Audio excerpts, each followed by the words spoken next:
My dad joined the army in 1988. He is still serving now with only 3 years left. I've always seen him as a strong, hard-working man, someone who works 24 hours of the day to serve Queen and country.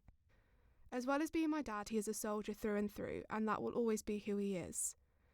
I knew my dad had served in Iraq in the early 90s as well as Northern Ireland in later years, but being a true soldier, the emotions he felt during that time have always been closed off, to protect himself as well as my family.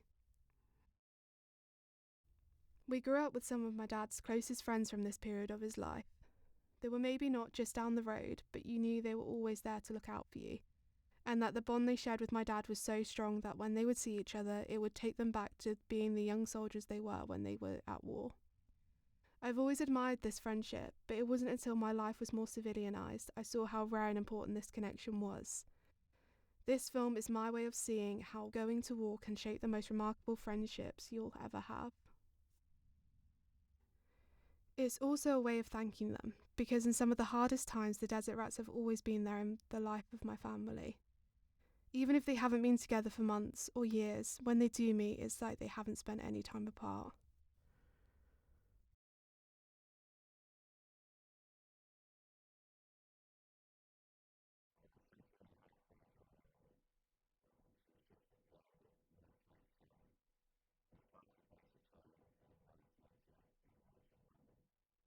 I joined the army when I was 16 in 1978, the young lad. 16 and 3 months I joined up. And was there for 24 years. I'd previously worked in a factory local to here, in fact, just down the road where I live. Decided that I wanted to change and I joined the army at 20.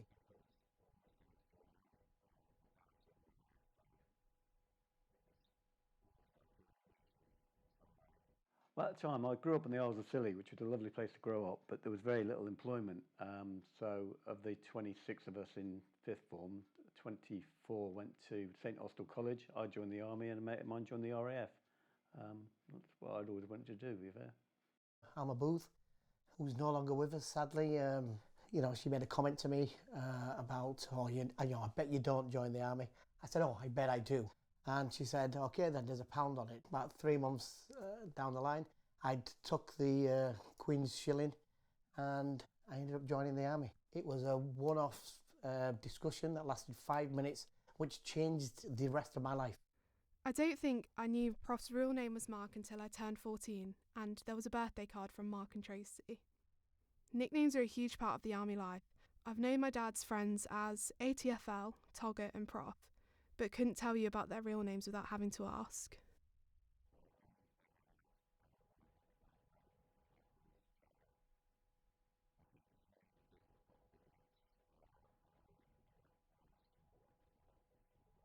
On the first day that I joined 10 Battery, he asked who I was. I said I was Andy Top. He said, where are you from? I said, from Leeds. And then suddenly I became Andy Top from Leeds, or ATFL, yeah? The main nickname I've had for a long time was the Professor, and that was from a German cartoon character, Professor Kitzel, who had little glasses, stood up hair and a large forehead, like myself, and that stuck with me to this day. The Gulf War was different to what had come before it. There was live broadcast coverage, meaning that not only did loved ones know where they were, but they were able to see what was happening. This shaped something very different for them, especially as the soldiers weren't aware of what their loved ones could see.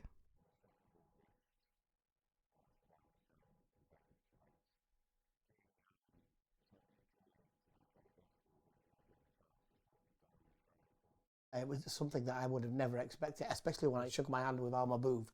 I wouldn't have thought that a couple of years later I'd find myself in a war situation. Was it scary? I suppose it was. Did we all put a brave face on? Yes, we did. When the Gulf came around, a bit anticipation and a bit of fear, I suppose, at the time, but what we'd signed up to do. I think afterwards, when we look back, we didn't realise how much the war was televised.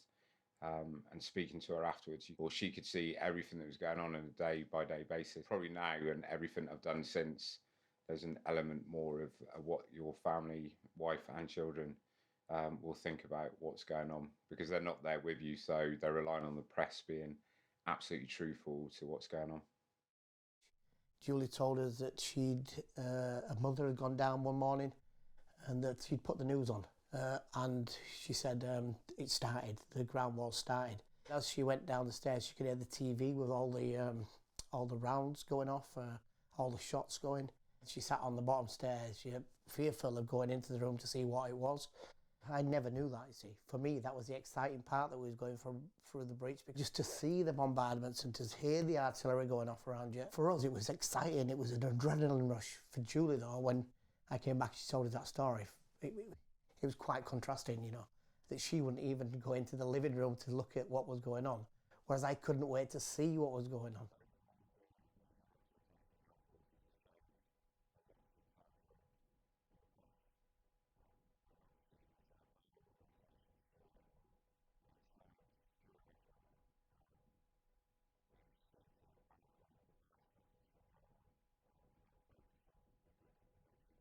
With the media now, it's everywhere, and I think we only see the bad parts of what the army's done, and not all the good parts. Like, you know, we've done foot and mouth, we've done fire brigade, we've done over Christmas 2020. The lads were down here at Dover doing all the testing for the COVID, and you don't sort of hear that much. You hear things that perhaps aren't so good. I've seen it fluctuate from bad to great. Slope, there was the second Gulf, and then after that there was Afghanistan, and I think that respect started to, you know, infinitely go up.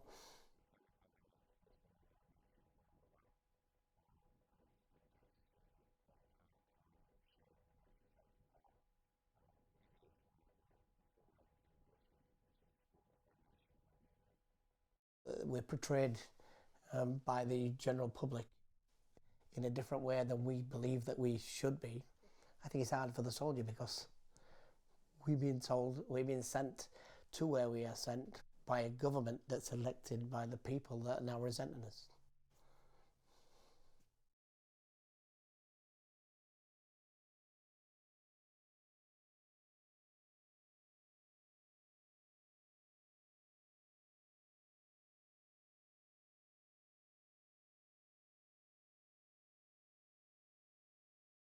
I think people don't always necessarily realise that the camaraderie and the friendship is so key to people in the army and their military career.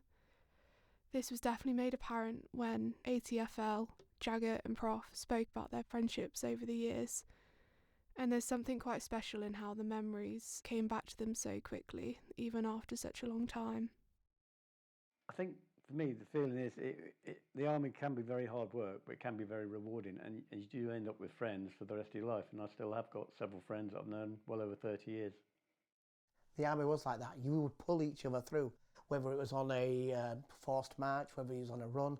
If somebody was struggling, it was always a case of being unselfish, you know, thinking about others.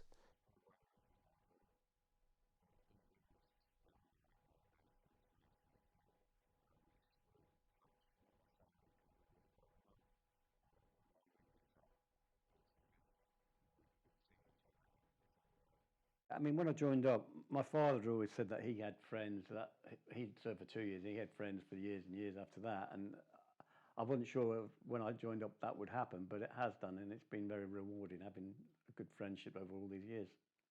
Having that reliance on everybody else and you know, on them on you was superb, fantastic.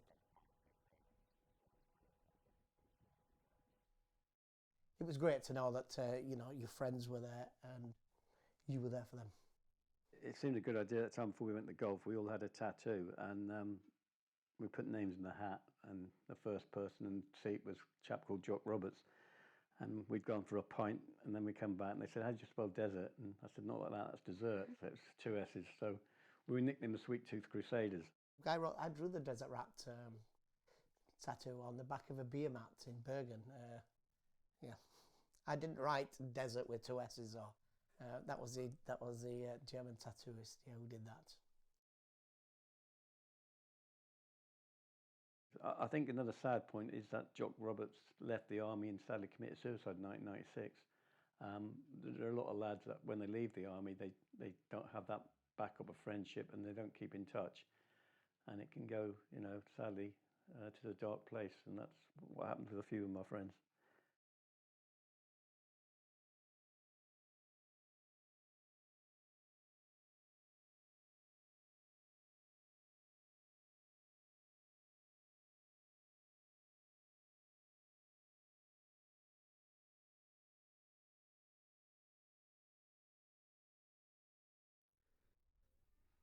One of the things when we realised when we were interviewing is there's so many key parts to the war, particularly the Gulf, that shaped them into who they are now and their friendships. Hearing some of these stories was quite hard for me, especially as you'll find out some of them are about my dad. I find it incredible that even when they're telling the stories, you can just see how much they care about one another, and it really emphasises how important the friendship was to them the whole way through their careers.